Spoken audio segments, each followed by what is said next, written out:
this town. Yeah.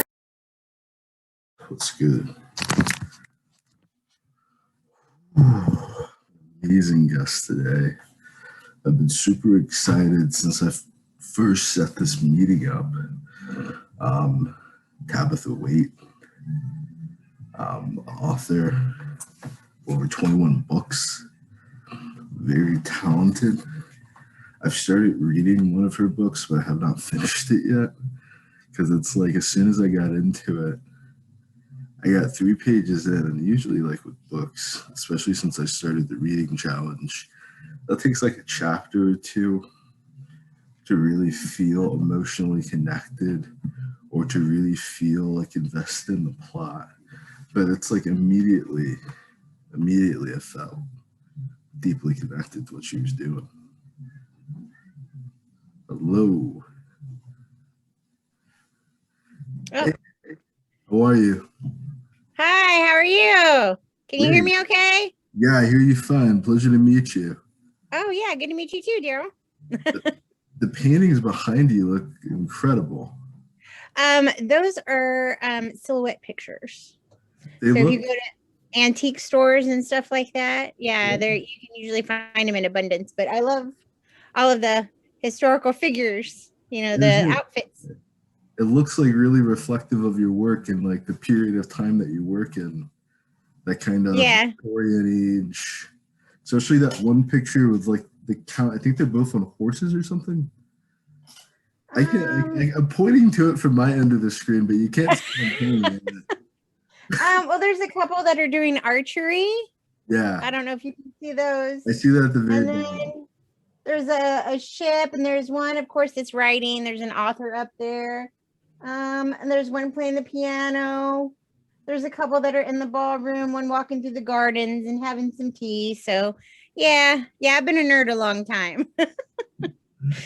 You have your own expertise, it's good to be a nerd though. Yeah.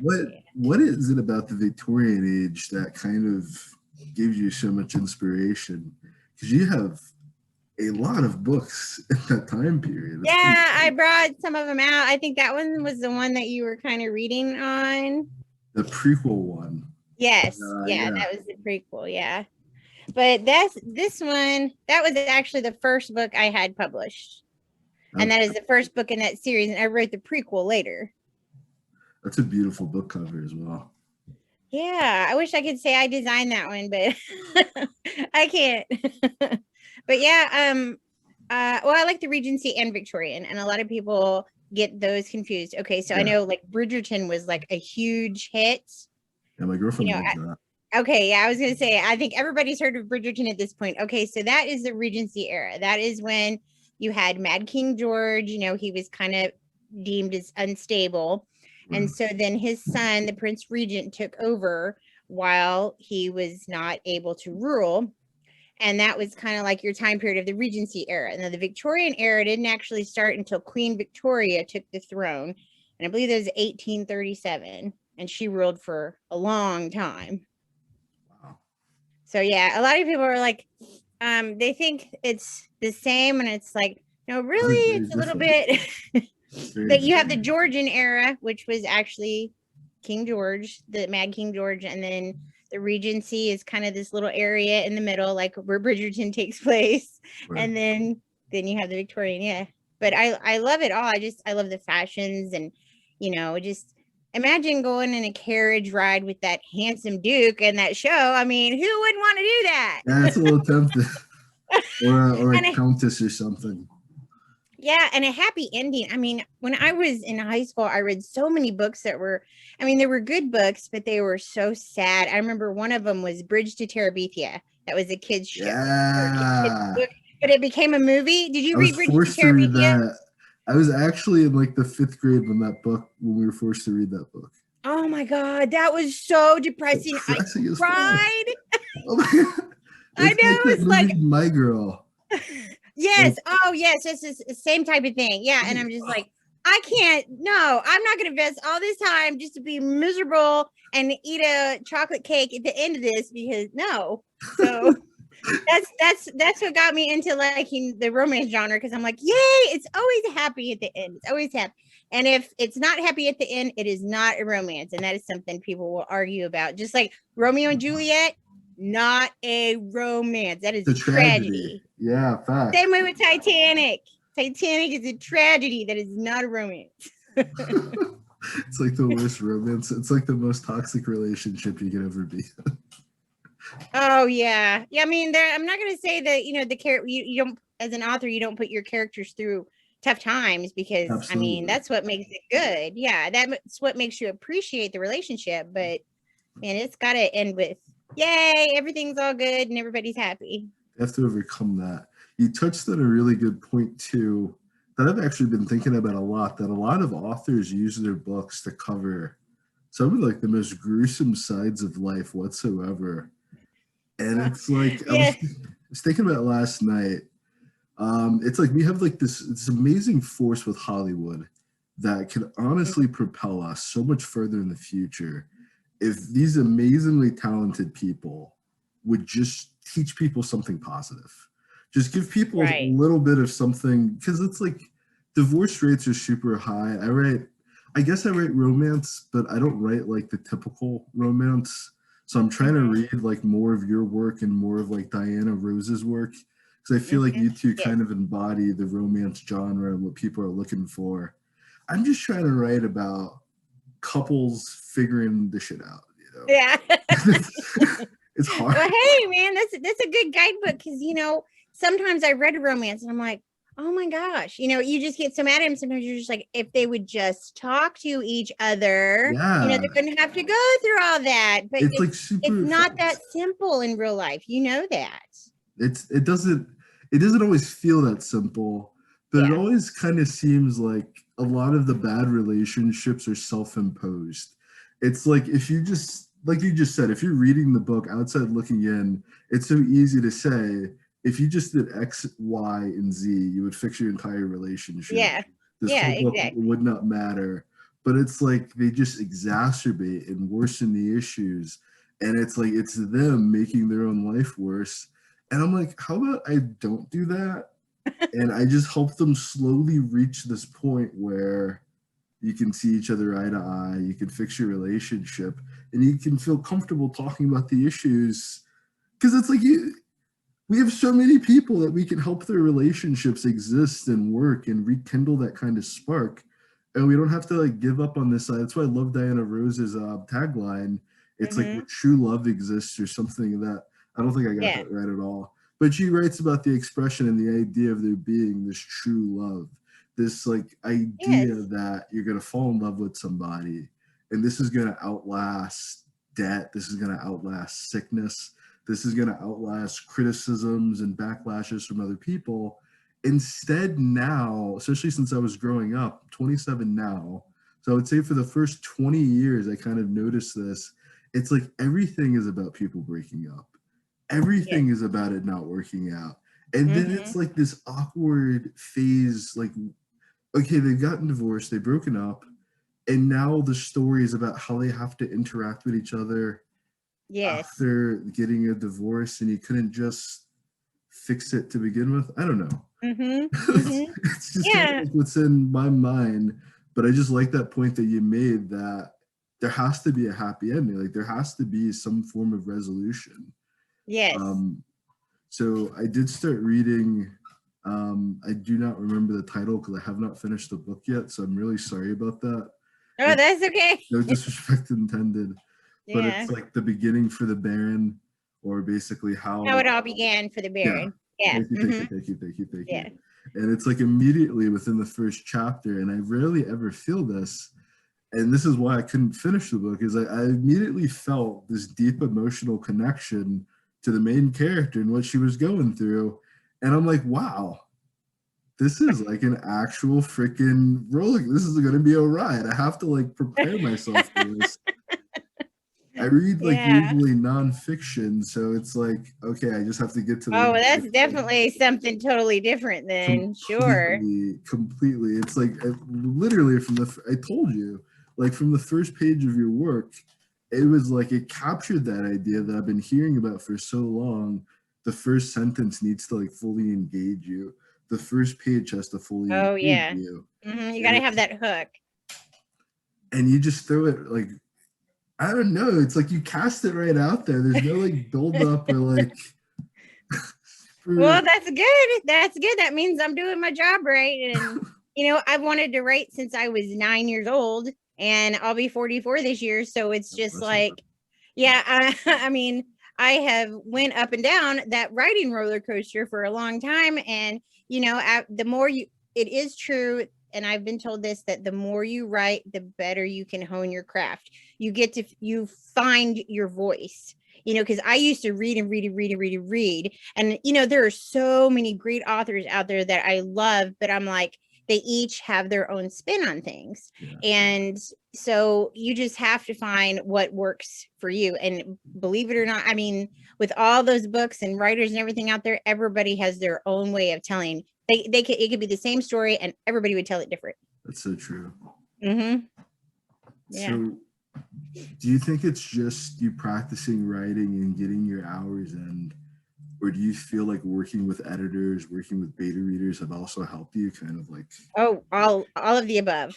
All of the above. Yeah. I'm actually going back and trying to rewrite my very first book I ever finished, not published, but finished. And I'm reading it and I'm like, this is horrible. I can't believe I wrote this, and tried to send it out to publishers. I was like, oh my, no wonder I got rejection letters, you know? Yeah. So as I'm going through it, then, you know, I know it's going to become a better story, but it's taking time. I'm just taking basically the skeleton of the story that was there and then just adding the meat and everything else to it now. Beautiful. So did you go with a traditional publisher, or have you done any self-publishing? Oh yeah. The first 3 books in the Ways of Love series, which was the one I showed you, the Why the Earl. Okay, that was the first book that was published, and it was published by Etopia Press, which is a small press publisher. And to start out, like, I knew I wanted to be a writer, but I had no idea how indie publishing worked. So I was like, I've got to figure something out before I make a fool of myself and throw something up there that everybody's going to laugh at. So I accepted their offer for contract, and I really learned a lot from them as far as like the editing process and how everything works. And then after I wrote 3 books with them, I thought, well, okay, well, let's try indie now. Let's see how we do with that. And oh my gosh, I love it, because it's so, I mean, you can pick your own editor, and, you know, somebody that knows your writing, and, you know, and you can pick your own cover art. And I have so many different cover artists I use. They're all, you know, each of them have a different style, just like an author. And oh my gosh, it's just, it's so fun. I have so many covers. I bet I probably got like 25 covers that I'm just like, okay, now I just got to write these books, because it's just so exciting. The only other book that I had with a publisher is that, you can see that is The Secrets of Shadows. I can't see the title. Oh, there you go. Oh, that cover looks amazing. That's The Secrets of Shadows. That's my first historical paranormal. Nice. So, yeah.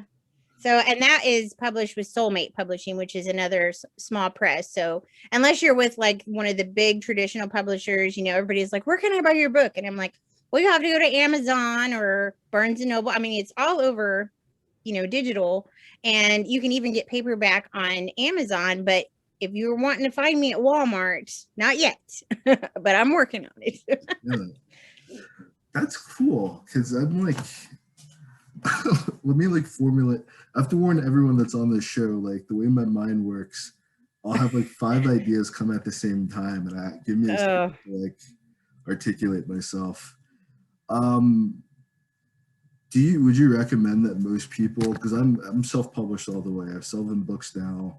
I've done everything self-published, and it's exactly what you say. Like my first book ever, I'm going back, older woman.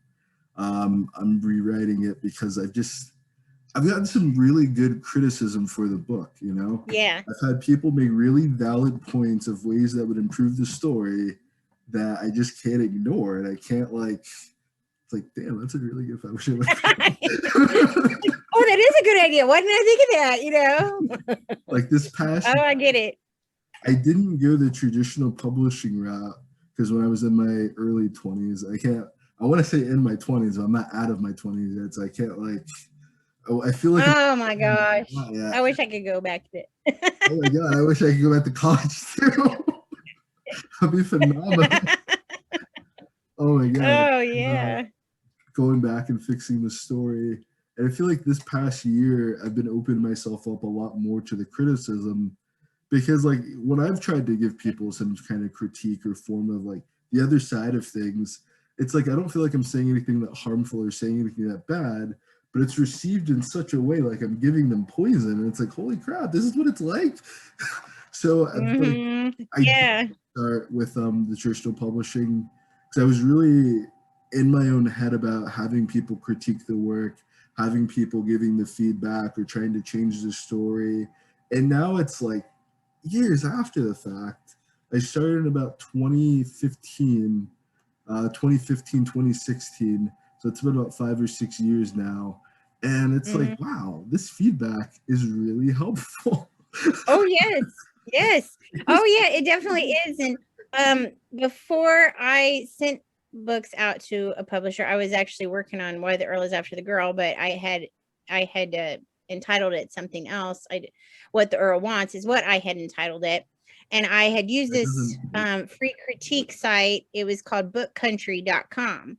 And there were people that would critique your work, you know, and some of them, yeah, they were brutally honest. And you're just like, well, maybe I shouldn't even try. I am terrible, or, you know, but then, you know, then as soon as you think that, then somebody comes along and says, oh, well, this is pretty good, but maybe, you know, like you said, you could tweak this part a little bit, but yeah, you definitely need someone to help you go through it, especially when you get to a point in the story and you're just like, where do I go from here now? You know, writer's block. I definitely suffer from that. How about you? I feel like every single show we eventually get to the subject of writer's block, and I have to like give the same. I don't believe in it because it's really this video with Charles Bukowski like a couple of years ago, and it was about like the idea of the professional, and it's like to go pro, you basically have to do it when you don't feel like doing it. Yeah, it's true. He basically treats it like a coal miner will treat going into the coal mines. It's like, yes, it's dangerous delving into the recesses of my mind and trying to pull out whatever the hell happened to me when I was living on Earth and try to give some other people some way to heal. But there's like so many things that I could be right. Like I may not write the one specific story that I want to finish and work on, but I write SEO, I write like descriptions for Instagram, I write Facebook posts. So it's like if I don't feel like writing the one thing, I just try to redirect myself into a different direction and I write something completely freaking different. If I can't get like a fictional, like Keith Williams was on the show and he said if he doesn't feel sexy, he can't write a sex scene. And it's like, yeah, if I don't feel like true, yes. It's like I have to write for the mood that I'm in. So I don't put like, I feel like when you diagnose something or you self-diagnose something, you don't get a cure, you don't get an answer for it. You can't move forward with, I'm telling myself I have bipolar depression and that's why I don't want to get out of bed. You have to you gotta get the fuck up. You gotta do something. You know, it's like you gotta get up and seize the day. Exactly. When you go to the doctor, you go to like an editor, you go to someone to like form a solution. They don't just tell you what the problem is and leave you with the problem. They have to like solve it. So when I do that for myself, it's like I can't work on this. I have to ask myself like why, like what am I having an issue with? Like the past month or so, I just wrote about 100,000 words of a new story, and I guess that's why I don't believe in it, because I have that capacity to just dump it on the paper, leave it there, walk away for a bit, come back and keep working on it. I haven't finished it's not the last chapter, but it's like the second to last chapter that kind of ties in. The last chapter basically just sets up for another book, so it's not like an ending. So this chapter is basically the ending, and the next chapter is an epilogue. I haven't written it yet. But I haven't written it because I just got news that my uncle passed away. I'm sorry. Thank you. But he was, some deaths are really sad, I feel like, when they're unexpected and you don't see them coming. But when someone's kind of suffering for a while, it's almost, I wouldn't say it's a relief because it sounds really like sadistic and that's not where my headspace is at. But Right. it's like I'm happy for him that he's gotten to move on. He's not suffering. Exactly. Mm-hmm. I would hate for him to still be here for just my sense of comfort. And he's not like facing that sense of comfort. Sorry. Right. Really, No, that's okay. No, but you know, he was a really good guy. Personal experiences like that, though, I mean, you know that feeling, you know that emotion, you know that sadness, and that is something that you could work into your story because you can relate to the character that you're writing because you've been there, you know. Absolutely. Mm-hmm. Absolutely. It like takes me, because some people can, like, they can write a book of their own personal experiences like that. Like they couldn't wait to tell the story. And like for me, I have to understand how I feel about it first. Right. You know, because Right. it's like I can't give like multiple perspectives on something because I usually write from like more than one POV. I can't do that Mm-hmm. unless I have some kind of piece or understanding to give more than just my perspective on something. I don't know. It's just hard for me to write about. I write about myself. I write about what I go through. But I Mm-hmm. told someone like, like I consciously, subconsciously write about myself, but I have the decency to make it about a fictional character and add explosions. You know? I have Yes. that courtesy to people that read my books that there's at least 1 or 2 degrees of separation, that this just isn't completely about me. Right. It's like it's hard. I feel like it's a little harder for me that way. Like there's a piece of me in every single one of my characters, but like I can't say that my main character is me. Like I can't Right. take ownership, put on that coat, and act like I'm this badass superhero character. It's not. I'm not that guy. Yeah. Yeah. I get it. Cause I'm definitely not a Duchess. I mean, I grew up in a Maybe a small little town in Missouri. So it's like, I would have no clue about doing that. It's just research that I've done. And it's like, oh, okay, well, let's just take a walk in her shoes. But then I'm like, oh, well, she might trip or something. Now that's something I would do, make, yeah. look like There's an like idiot in front parts of everybody. I could do that.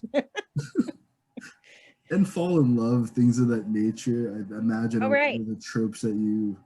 But ultimately, I feel like there has to, for fiction at least, when people are doing something a bit more autobiographical, I don't think it takes away from the story to focus, and that's the focus of. There's basically a tool for every job you have to do, but I feel Mhm. like with fiction, people are looking for that real like jump into a new world, like they want to escape from reality entirely.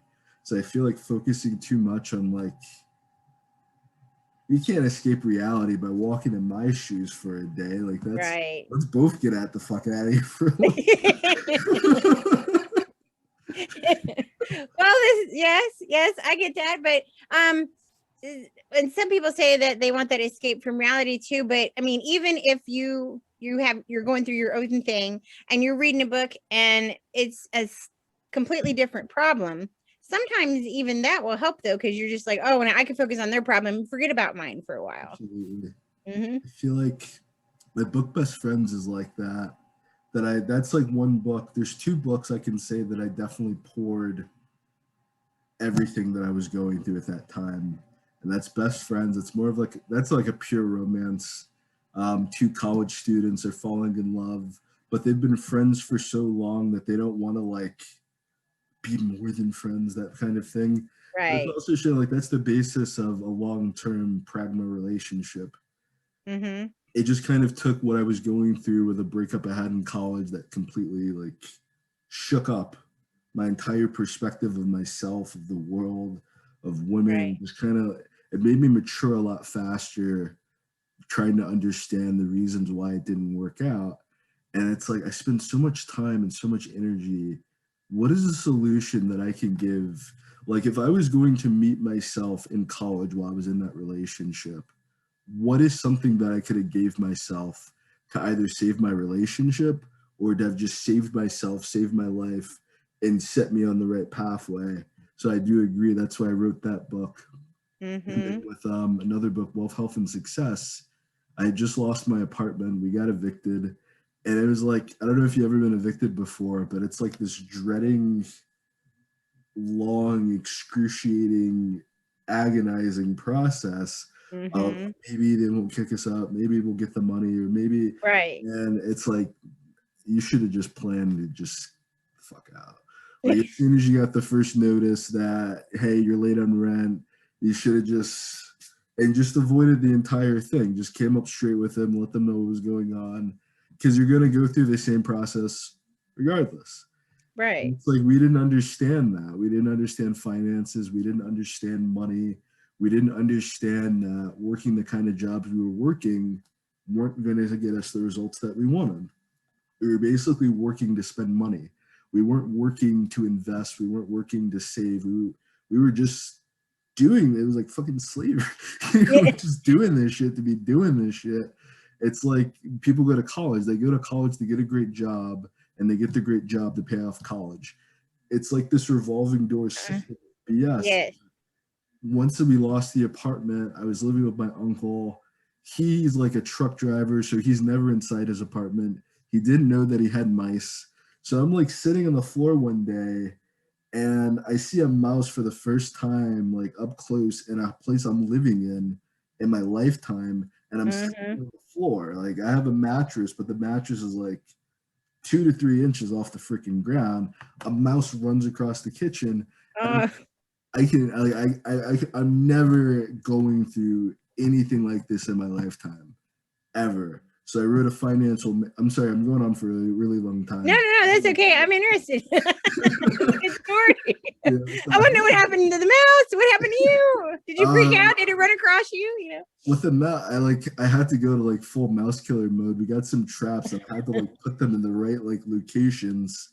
I saw the mouse go there, and it's like, if you ever killed a mouse before, it's like a life-changing event where it's like this thing is like completely innocent.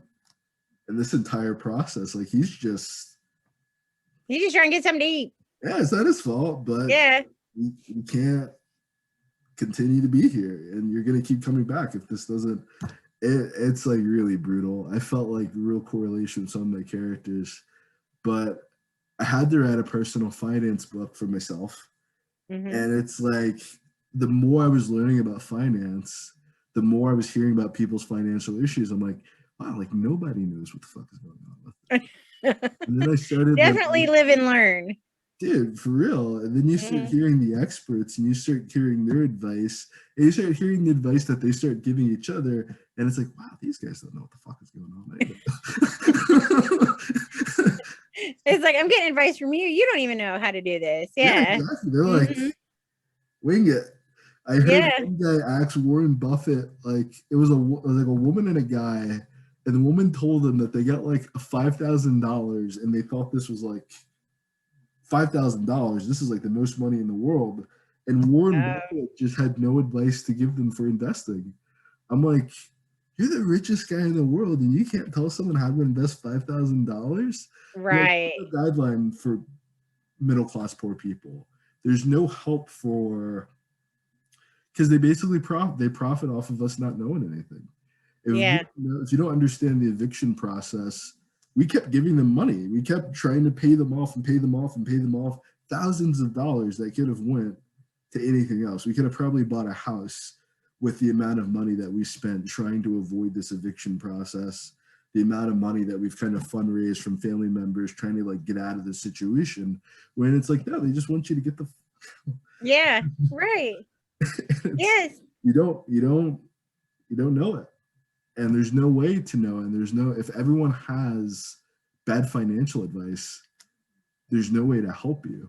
So I had to spend like the past 4 years or so understanding finance, understanding money, understanding just how this world that I've never like thought was important before. Like I never thought money was that.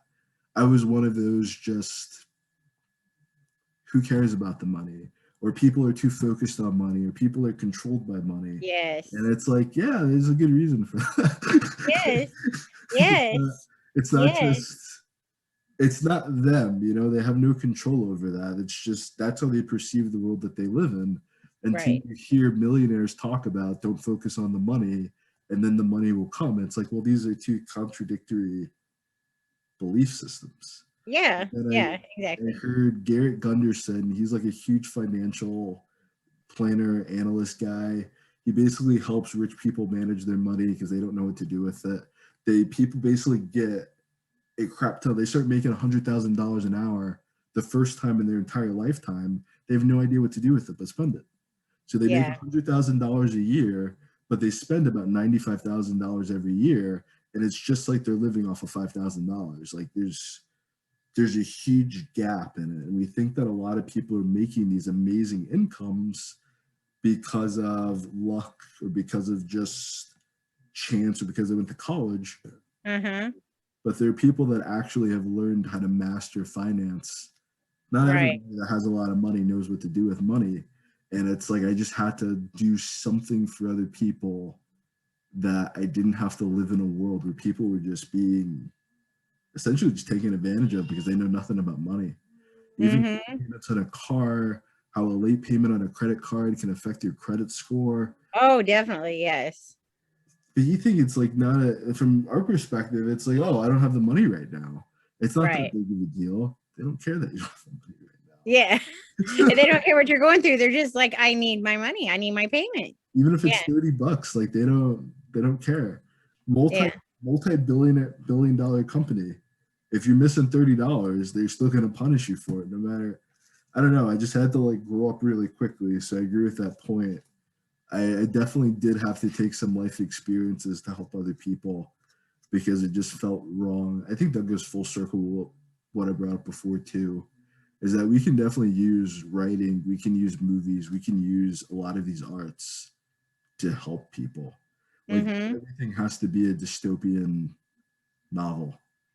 Well, yeah, and another thing too that kind of going on that too, like some people get tired of seeing a Duke in a romance novel. You know, there's just like how many Dukes, you know, are out there.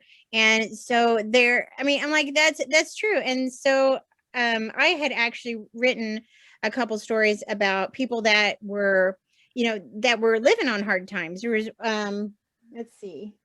I got it here. Okay, so this one, The Piper's Paramour. That was actually, it was a fairy tale retelling, but she was a photographer in Victorian England, and he was a rat catcher, but he was also a veterinarian. So there's you something for your mouse. You might want to read that one. Get you a pipe and figure out how to catch it. But man, I have it up here. Okay, this one.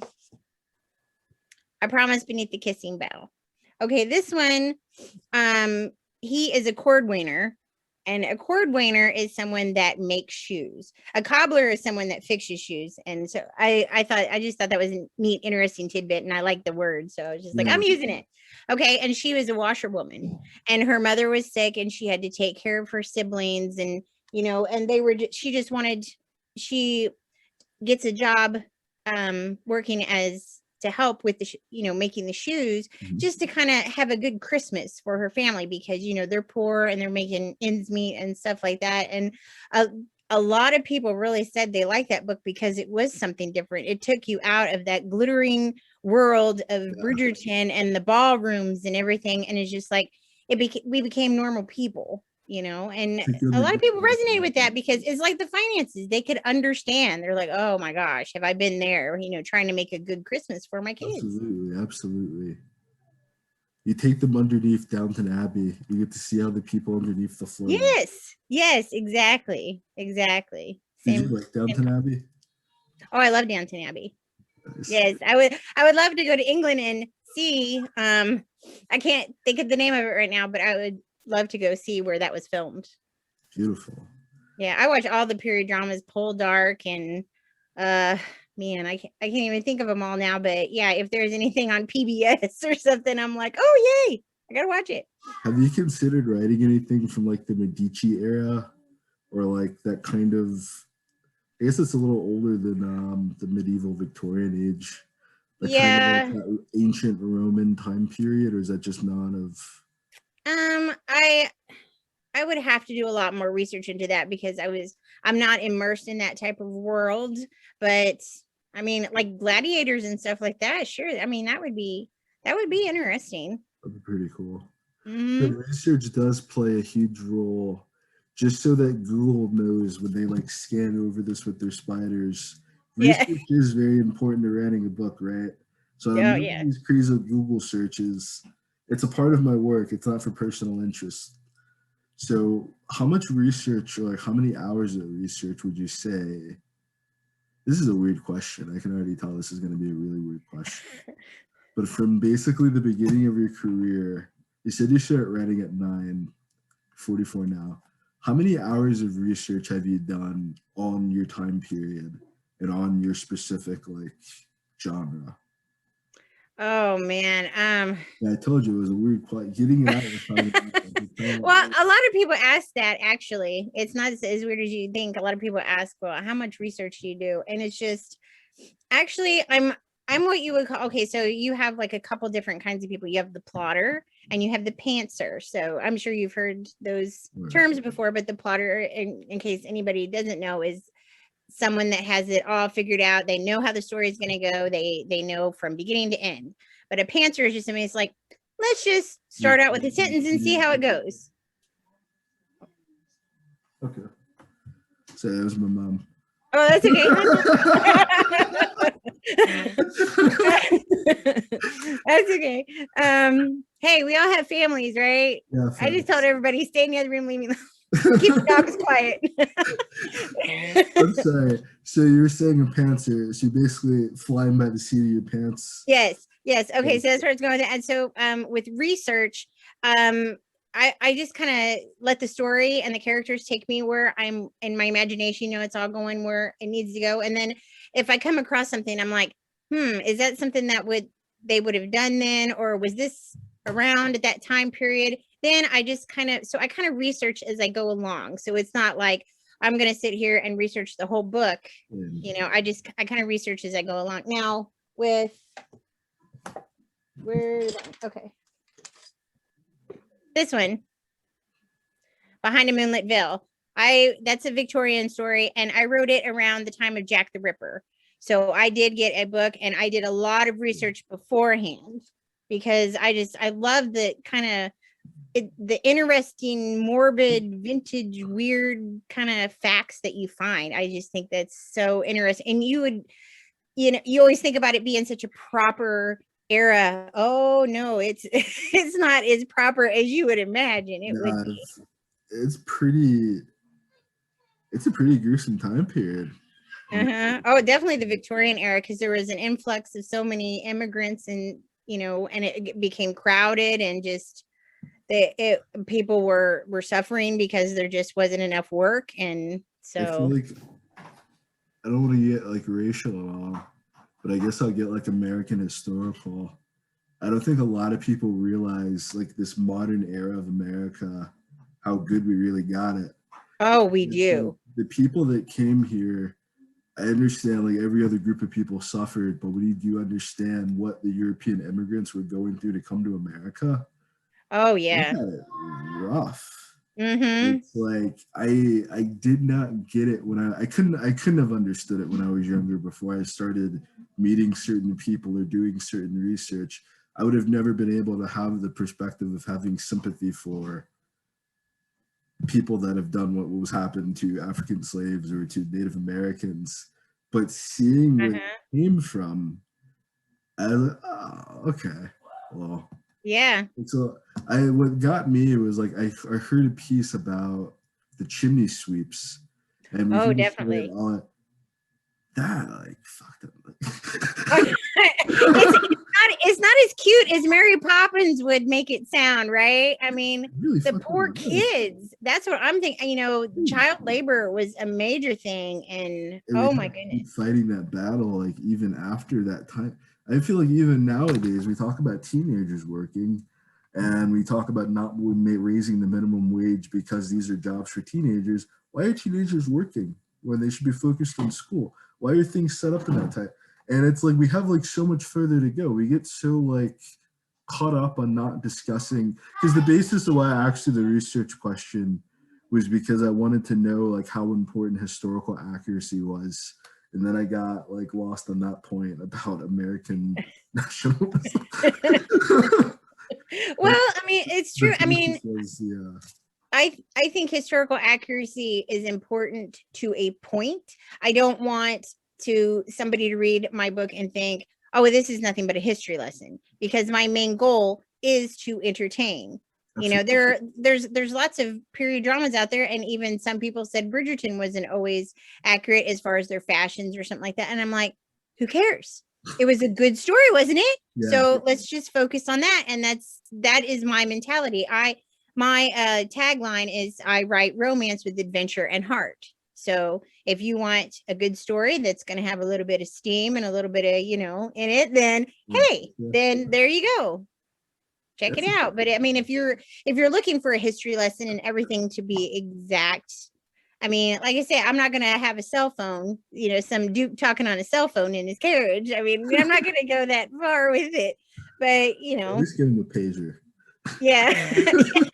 Oh my God. We were just talking about beepers the other day.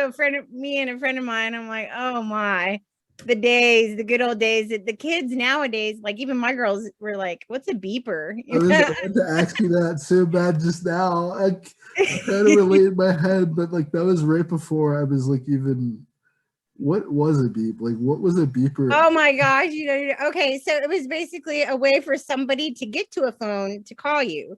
They would send a number to your beeper. Their phone would, the number would flash on the beeper, and then you know, oh, okay, I gotta go call this person.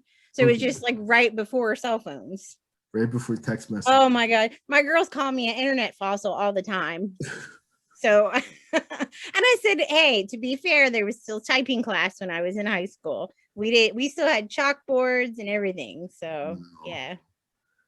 I think like low key, I went through that elementary school. I had like a really old elementary school, but we started shifting through. It was weird kind of growing up with the technological switch. I think we were the last generation that played outside. I think like literally around like 10 years old, it stopped being cool to play outside or something. Oh yeah, nobody wants to play outside anymore. It's always, oh, we gotta, you know, play on our Switch or PlayStation or you know. Like, why would I play outside when I can play in freaking Narnia or something like that? Yeah. Yeah, exactly. Let's go to Skyrim. Exactly. Let's go to Animal Crossing and make an island, you know. And I'm just like, I like Pac-Man and Tetris, you know. I'm Galaga, you know. I don't know how to play all these hard games where you have to go do a quest. I'm like, our games are a lot easier than Pac-Man or Galaga. Well, yeah. Oh, those were easy, man. It didn't take any kind of brain power to do it. Now it's like, I got to complete a quest. I'm like, that's work. I don't want to do work. Basically, just have to walk the entire.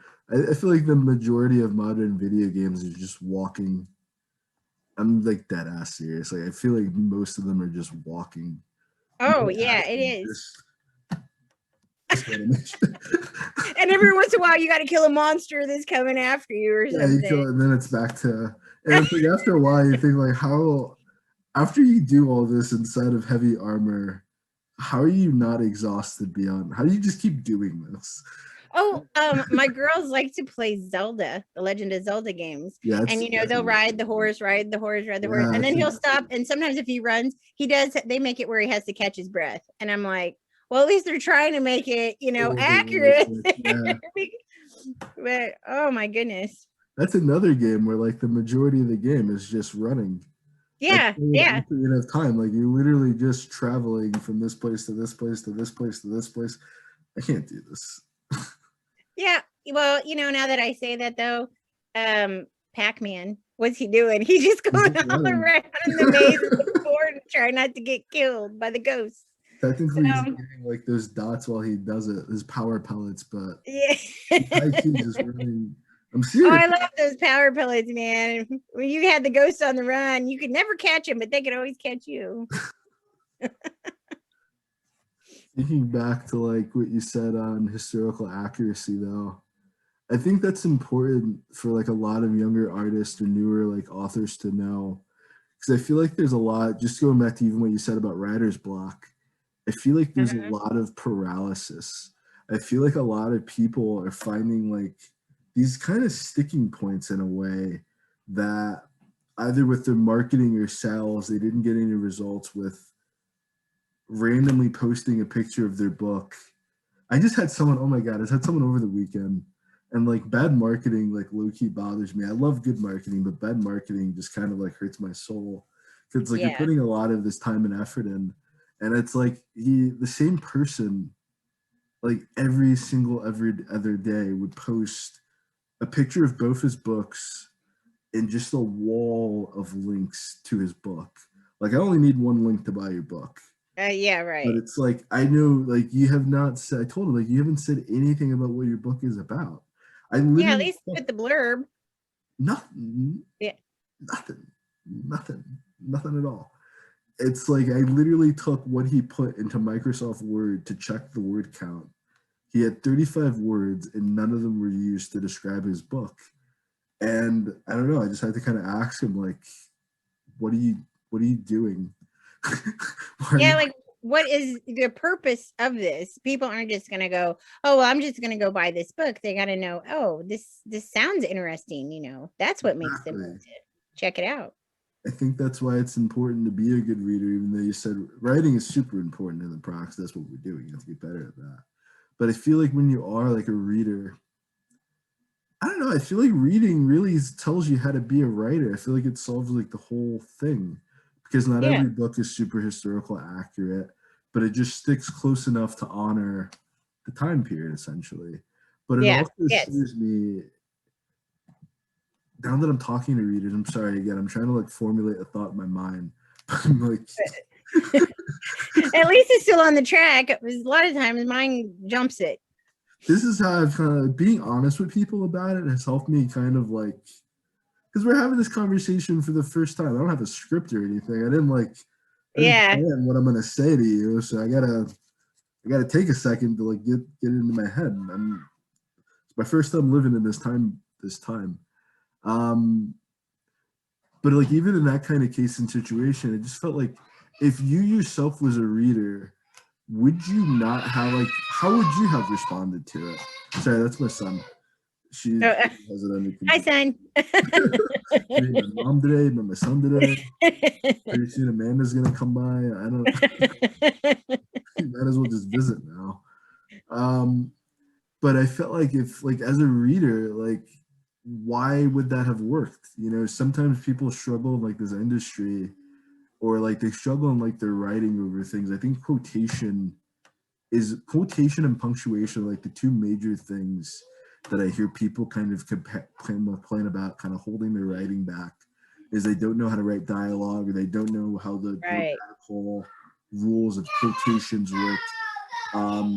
My son has a great grasp of quotations. He's got good dialogue, right? Yeah, he's great at dialogue. He's gonna be a hell of a talent one day, I imagine. He's only 21 months, so it's like there's no controlling him. Oh, sweet. I guess.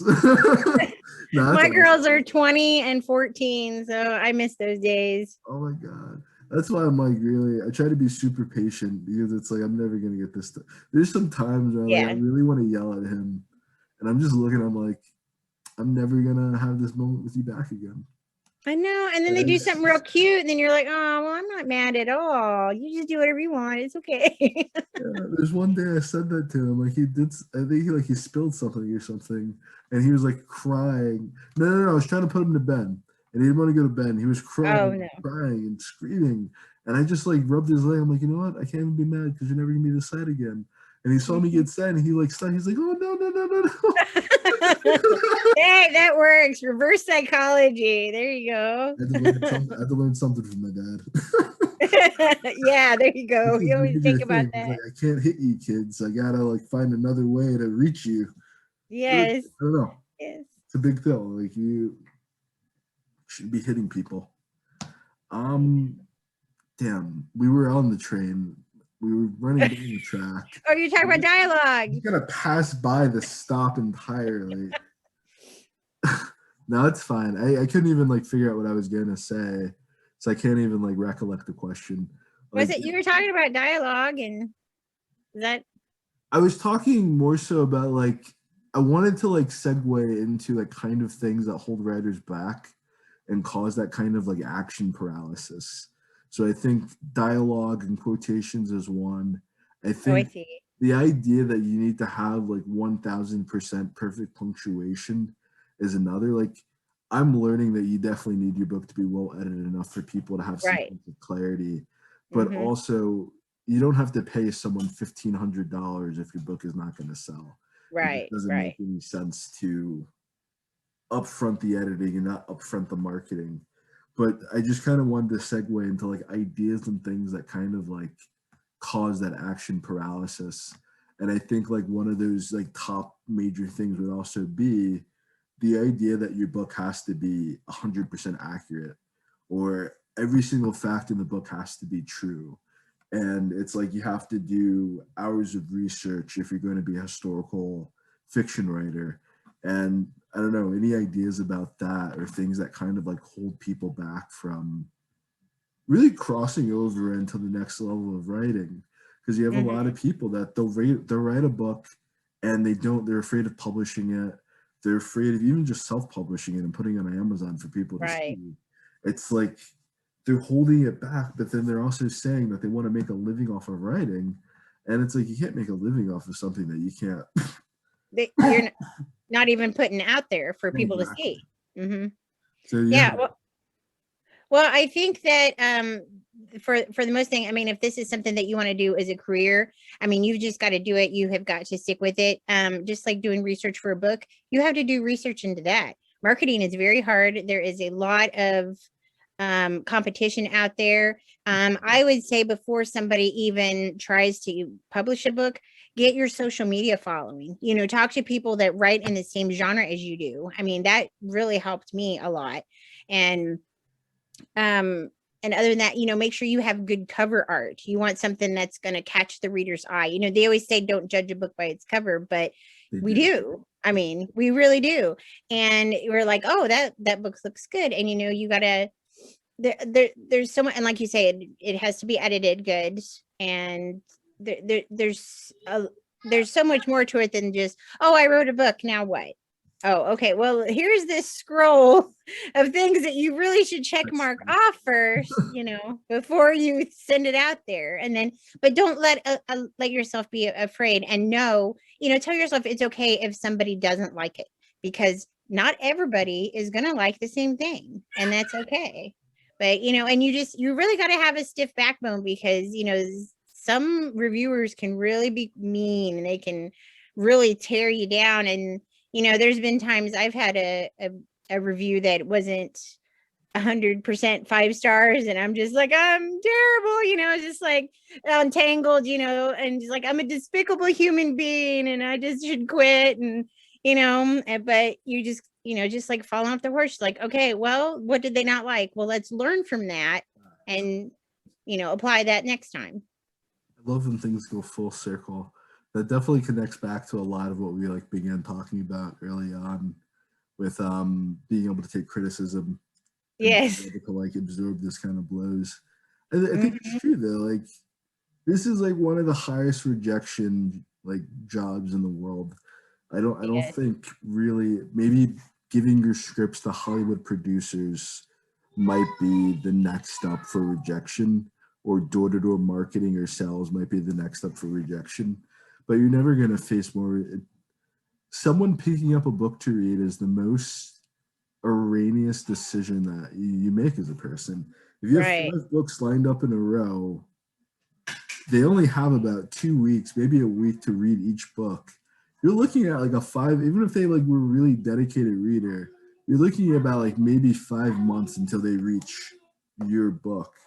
I feel like Right. another thing that holds people back is that I am business minded, I am financially minded, but with that again, you know, there's a difference between running a business and being an employee, and that's when you're an employee, you get a paycheck every single week, or you get a Yeah. paycheck every biweekly. You have some money coming in, you get a little trickle, you get a little money coming in. When you're running a business, You can go a week or two without any sales. You can have, if you're running a restaurant, you can have 2 very slow weeks in a restaurant, and then the third week covers your entire profits for the entire month, essentially. I don't Exactly. feel like people spend any time building the relationships necessary that at the end, like at a certain point in time, whether or not you read my book doesn't matter. But whether or Mm-hmm. not you're going to refer me to somebody else that would read the book is a hell of a Right. lot more important, essentially.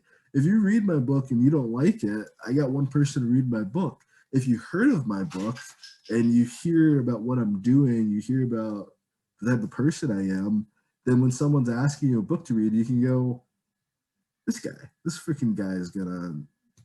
I don't know. I just feel like a lot of people, especially like I run the group Multi Writers Collective, Uh-huh. and I get to meet a lot of writers. I get to kind of see what their process is and how they go about things. And it's like, if I'm also a writer and author, why would I buy your book? You know, Mm-hmm. it's not like in a competition type of sense, but it's like No. if we're both attempting to sell books, why are you not also asking me about my book? Why are you not Right. also asking me, not in this context of this conversation, I'm talking about people that are literally just DM, book link, read my book. Oh, you're not going to read my book? Block. And then they're on to the next person. And it's like, No. how do you No. give me a No. month? Just no. But that's really happened to me. Yeah, I know some people are like that, but I don't agree with that. I think that, I mean, I don't agree there's with millions and that. there's millions of people in this world, and I think that there's probably enough that it can, it can all go around. Just because you like Jane or Emily's story doesn't mean they can't like mine. Absolutely. It's just, and if somebody has a sale or a new release, I'm more than happy to share it because I'm like, you know, we're all in this together, really. Just like if we're all working at McDonald's, you wouldn't want somebody to slip in the grease and fall and hurt themselves. It's the same kind of concept. We all, need to help each other out. You would hope so, but I've worked at Burger King before and they're not that friendly. Oh no. Oh, don't tell me. And I don't mean that people shouldn't support each other. That's not my point. But one of the things I started doing is like a review for review is like if we both have a book to read, we both need reviews. Why just focus on the one side of things? It's like I feel like they're almost too focused on just them. Like you have an infinite amount, not really an infinite amount of time, but you have a lot of time on the earth to read whatever it is you really want to read. So even if Right. you have like a 100 book to be read list, Mhm. I guess my point is more so connecting back to the idea again that to be a good reader is to be a good writer, yeah, but also Mhm. just like acknowledging the fact that most readers that are actually avid readers are not going to read your book anytime soon. And like you have to focus more so on the relationship with those readers, focus more so on the relationship with other authors. Because even if Right. someone's like deeply immersed in writing a new book, you have to have some like it can't just be you're not going to read my book today or I didn't get any sales this month so I want to quit and the whole thing is BS and everything. Mhm. That's more so what I'm trying to adjust. I mean, trying to address, not trying to adjust. I guess trying to fix in some ways too, but that's more so like my perspective and point of that, if that makes any sense. Yeah, yeah, it does. Like you said, even if they are really big readers, I mean, they have to have a reason to like your book. I mean, they might like how it sounds, and they might like the cover of it, but that's why I feel like social media is important too, because these people want to know that you're real. They want to know that you're not just, they want to be able to connect with you and have some kind of talking relationship to know, hey, well, they're a nice person. Well, maybe I'll try their stuff, or you just you got to have a relationship with these people. You got to connect with them. And honestly, I love it. I mean, I love going to of course I didn't get to go to anything last year because COVID happened and everything, but I've gone to tons of reader events, book signings and stuff, and just I don't even care if I sell one book. I love the interaction talking to the people. I'm really glad you brought that up because I was looking at your website and that's like one of the major things that stood out to me was a lot of the niche events that you go to, like the steampunk event, you have Yeah. like, I think like a medieval ball or something like that. You guys had like masquerade mask on. Oh, I am always dressing up. I have That's so many costumes in my closet. It's probably more than real clothes. Yes. how often do you do that? Or I wouldn't say now, of course, because of COVID, but before COVID, how often did you get an opportunity to go to these different events? And how often would you recommend that somebody just goes out and interacts with people that they know like the same thing that they do? Right. Well, just like the steampunk festival I went to is actually in Hannibal. So it's like Mark Twain's hometown or whatever they talk about. Cool. And that's only like an hour and a half away from me. So I mean I didn't that wasn't a book signing, that was just for fun. Mark Twain's from So Missouri. huh? Mark Twain's from Missouri. Yeah. Mm-hmm.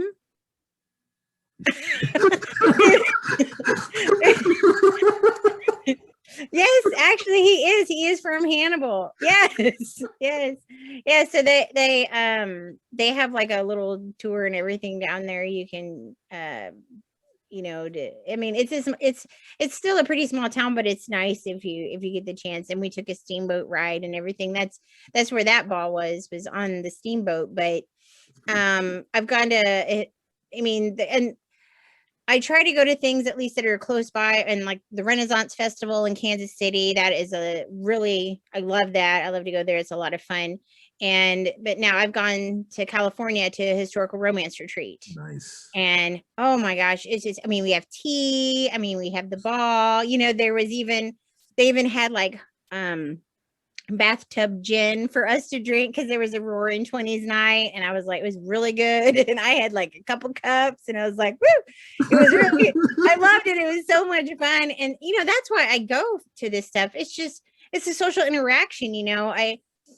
I feel like I'm an introvert at heart, but an extrovert when it comes to doing fun stuff like that. If I can dress up and pretend that I'm in one of my books or something, I mean, it's fantastic. I just feel like I'm the belle of the ball then.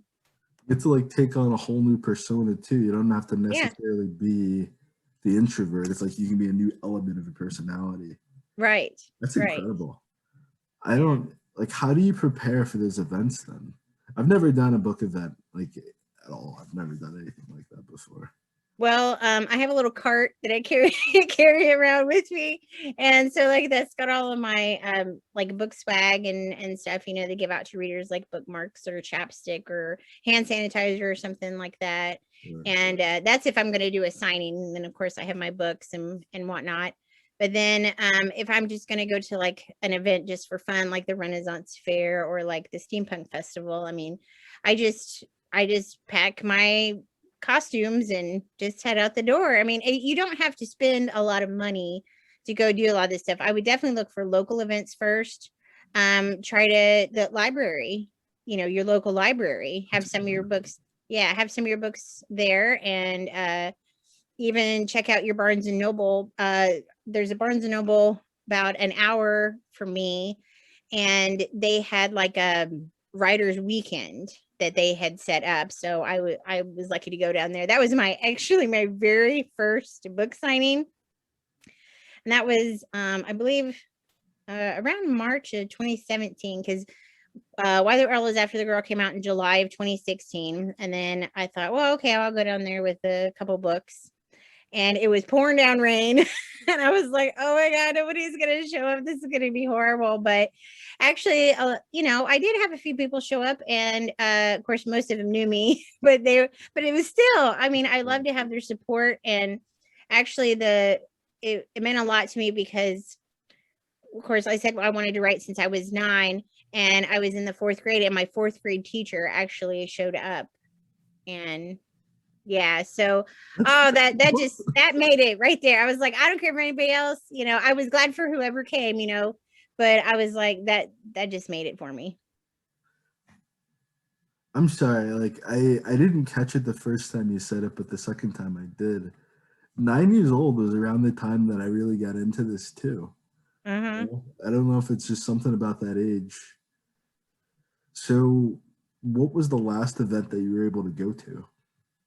The last thing I went to, let's see.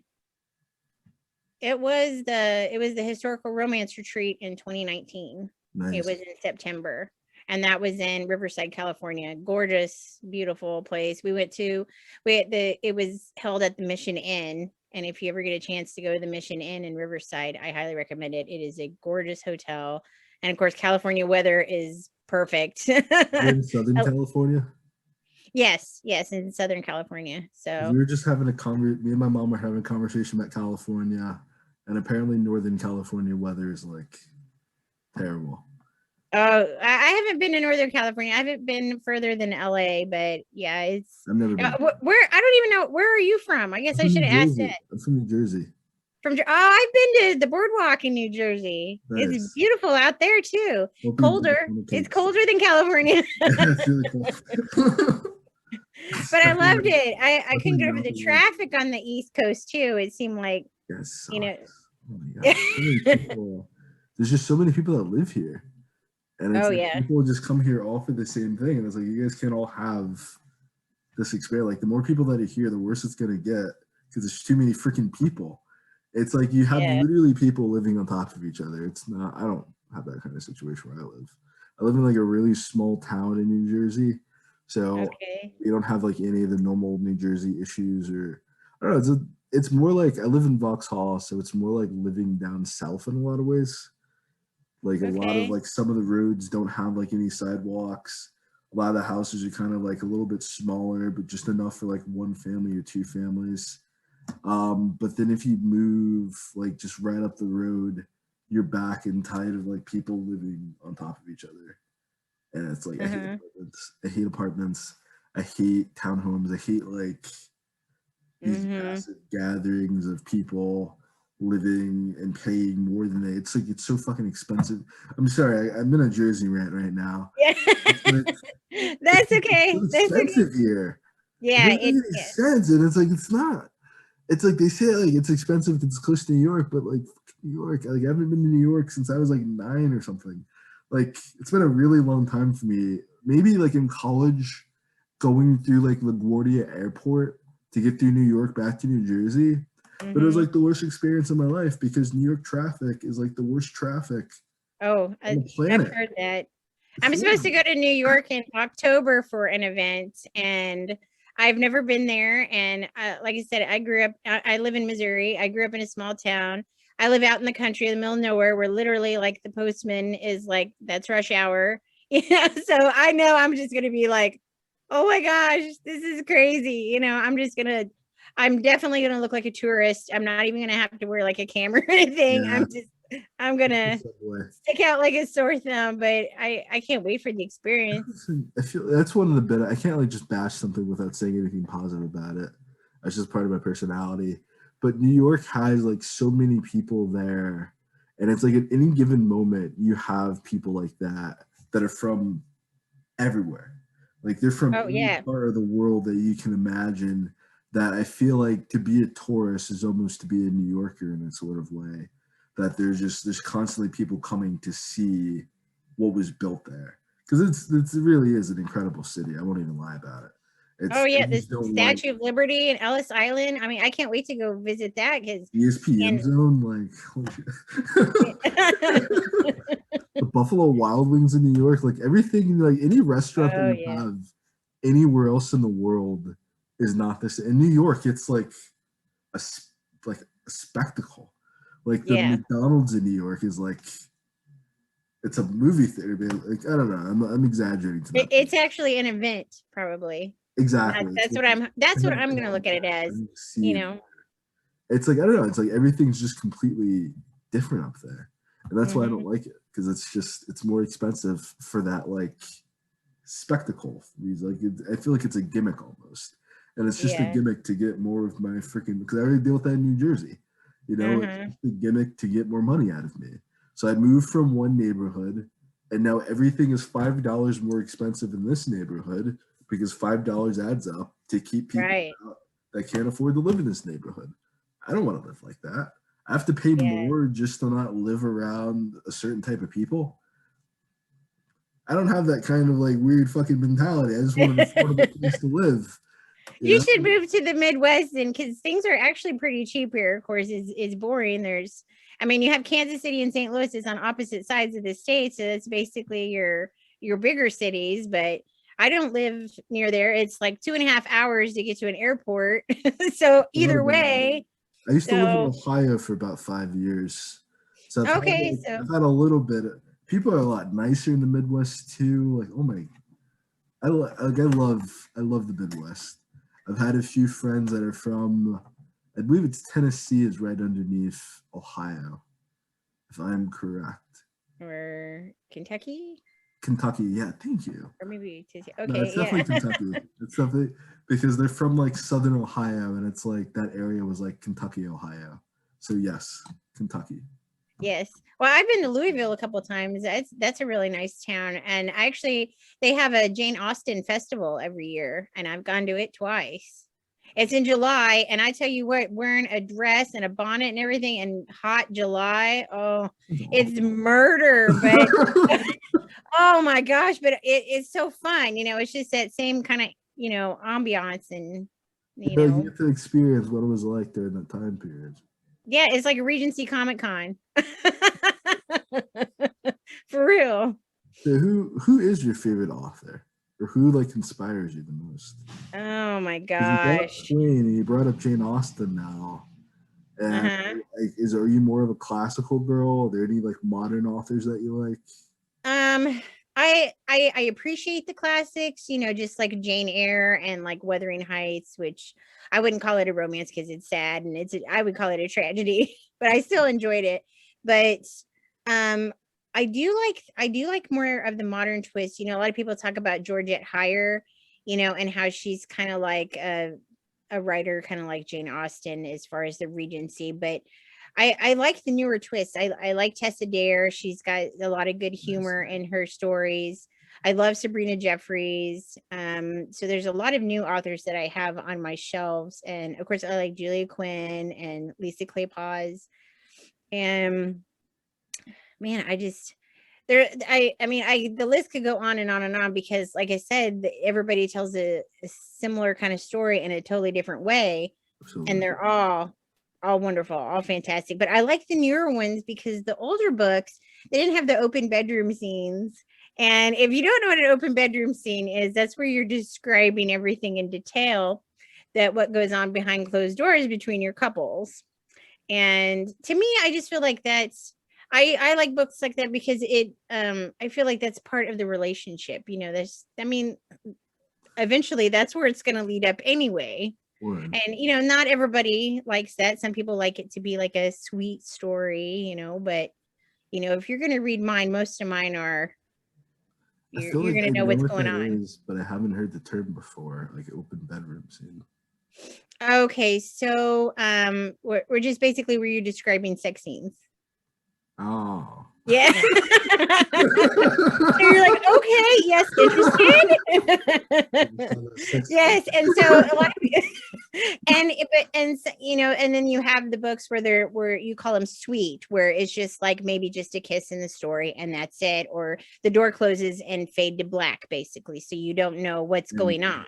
Use your imagination to know what they were doing. Yeah, there's a term for that. That's like all my work usually gets to a point where these kids are gonna be going at it. Yeah, exactly. And then you have like more erotic stories like 50 Shades of Grey and how something like that where it gets a little bit more every scene is involved. Yes. That's cool. I didn't know that was even I guess it makes sense too because a lot of things used to be a lot more censored and a lot more downplayed for a wider audience. But I'm sure during Jane Austen's time, I mean, they didn't even, they wore dresses and they were all about, modesty. And I'm sure that is not something that she would even considered putting in her books.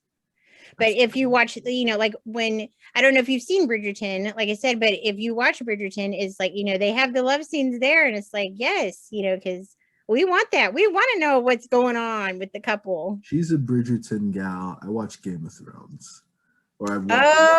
Okay. I've read like mostly every single book. I have not gotten to any of the newer ones because the show already came out, unfortunately. I guess I kind of that actually with that. The show went past the books because my uncle he loved Game of Thrones. He read the books religiously and he liked the show. I think he was like everybody else, wasn't really happy with how the ending was, or you know, that last season everybody talked about, but but because you don't know what George R. Martin would have like wrote, so it's like you don't feel like it's integral to the books. But my perspective, if it never happened in the books and they only have George R. Martin to work with, it's more than likely what was going to happen in the books. I know they took like some liberties and some changes. I just rewatched when I was doing the marathon of writing like the 100,000 words. I was watching Game of Thrones the entire time, like literally the entire time I was writing. I'm like watching Game of Thrones. Good inspiration though, especially if you're writing that time period. Yeah. I was writing. I write like, so for The Crown of Nadia and that series of books and where that takes off, it's more of like a modern version of Game of Thrones. I studied like political science in college. So it's more of like if House of Cards met like The Empire, met The Wire, and met Game of Thrones, and they like got together and made a book. Oh, wow. That's what. Wow. Yeah, so it's like, it's not really hood, but it's not really urban. I don't know. I don't really know how to like, for the longest period of time, I didn't really know how to classify my book as a genre because I feel like it's romance, it's action. It's kind of like a Neapolitan ice cream of a book, basically, that you get a little bit of everything that you want. But then it also kind of feels like people that like romance aren't usually the same people that like massive gore scenes. And people that like really violent, actiony type of stuff don't really want to read 10 chapters about this budding romance that's going on here. So I just kind of like, I don't know. I feel like I'm still finding my style and finding my kind of like lane, but that's what I write. I just kind of write what I would want to read. Yes, exactly. I don't know if anybody else reads that. Oh, I'm sure the readers are out there. It's just, you know, even I tried to, I do have another book. I guess it's kind of like with another publisher. I don't know if you've heard of Radish Fiction. It's basically, it's okay. Well, Radish Fiction, if you look it up, it's an app and you can read different chapters of a book. It's like watching episodes on TV, you know, like a new episode, and they actually call them episodes instead of chapters. And I had this idea. I wanted to write like a young adult fantasy because I read the Court of Thorns and Roses series by Sarah J. Maas. I don't know if you've ever read that, but it is spectacular and I definitely recommend it. It was something I wouldn't have normally read, but after I read it, I was like, I want to build my own world. You know, it's just, I totally got inspired from it. So then that's where that is called The Kingdoms of Kiernan. And it's about this young girl that she's the rightful ruler to this kingdom, you know, to these kingdoms and stuff. And so I've been writing it as I'm redoing this other book. So I've been doing 2 books at once. And everybody's like, doesn't that ever get confusing? I'm like, no, because one's still a historical romance and one's a fantasy, and totally different. But I mean, that's the kind of thing, you know, you just, and because people know me for historical romance, and so you still have to kind of, it's like working all over again because you've got to find that right audience. And it's kind of like with you know, you're just like, well, I'm not sure who's going to read it, but you know, there's people there are people that will read it and they will love it, and you know, you do just kind of have to figure out. I know it's like you said, it's got all these things going on with it and you don't know how to categorize it, but I would just pick like the strongest element. Like if it's got mostly fantasy, then maybe say, okay, well, it's like a fantasy thriller or something like that. Word. You know. Thank you. Yeah. So we're getting up on the time period. That wasn't on purpose. Do you have any closing thoughts, any ideas? So I don't know. I don't know if there's anything else that you wanted to say that you didn't get a chance to say. If there's any thoughts you had you didn't get to share. Well, just basically just I always tell people if they want to be a writer, then do it. Don't give up your dream. If I have 63 rejections in my possession, and then I've kept them all, and each one, they always chip at you a little bit, your confidence, but you just gotta you have to just, when you fall off the horse, you got to get back on and just think, well, if you got to find out what works best for you, and like maybe maybe romance wouldn't work for me. Maybe I should have, done something else. Should have been like a thriller writer, been like Stephen King, not that I'm in that category at all, but that's just but definitely that's just my advice is to people, just don't give up on your dream. Just, you can do it. Just stick with it. I feel like there's people that win. At the end of the day, the people that are usually the most successful are the people that just didn't quit. No. Yeah, you can't take no for an answer. Yeah. Especially by people that I imagine most of the times they themselves aren't even authors. They're not even going through the creative process. It's like their job at a certain point is just gatekeeping. I want to say rejection, but I think it's just gatekeeping. It's just keeping a certain, and I think it's good to some degree too.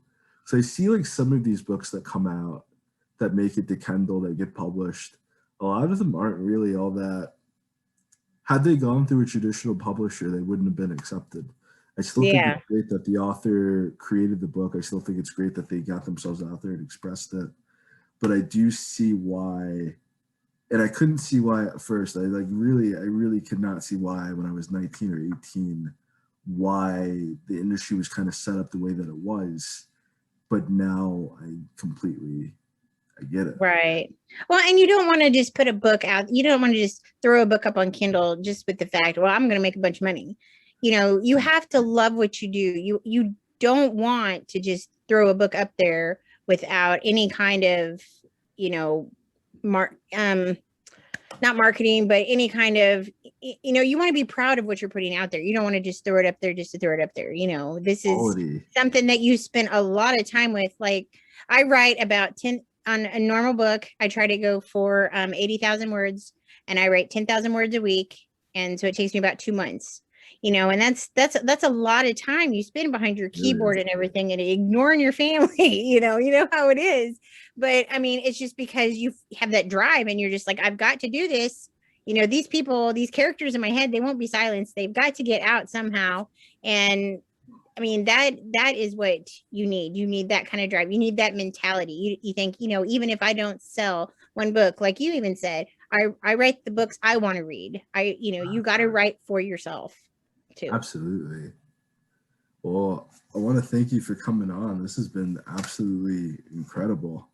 And I hope in the future, feel free to come back on sometime. Maybe have you on with some other people and you can help out the next generation of authors. Oh, yeah. You had a good time too. Yeah, it was great talking to you. Great to actually talk to you. It's so hard to text and, really get to know people, and it's great.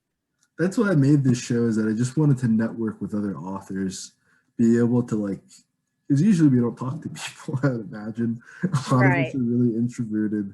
So it's nice to have that kind of social interaction. And I want authors as friends that know what I'm going through. Because the people around me don't understand. If I give you my book to read, I expect you to finish it that day. I don't expect you to take a normal amount of time to read this book like any other person would. I need you to read this 100,000 page book now.